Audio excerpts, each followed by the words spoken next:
Eliona dhe Toni ulen në këndin e qetë të oborit, larg zhurmës së banorëve të tjerë. Ajo duket e tensionuar, ndërsa Toni, i hutuar nga situata e ditës, pret të kuptoj pse Eliona e thiri për të folur. Pas pak sekondash heshtje, Eliona merr frym thellë dhe fillon bisedën me një ton të qetë, por të vendosur. Toni, thot ajo duke e parë drejtë në sy, dua të flas me ty për diçka që më rëndoi shumë sot. Kur baba ju tha ato fjalë për mua, kur tha sikur unë jam nuse e ardhshme apo sikur jam pjesë e planeve tuaja familjare. Sinqerisht, më vuri shumë në siklet.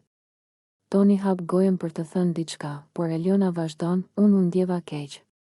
Jo sepse kam diçka me ty ose me familjen tënde, por sepse ajo situatë më bëri të ndihem sikur isha pronë, sikur isha një vendim i marrë përpara meje, sikur dikush tjetër vendos për jetën time.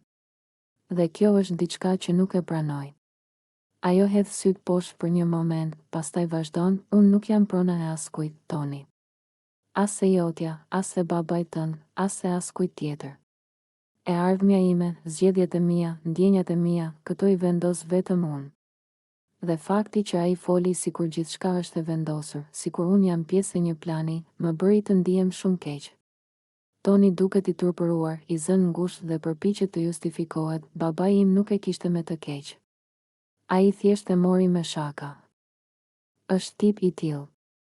Por Eliona tund kokën lehtë, e di që ndoshta nuk e kishte me të keq, i thot ajo.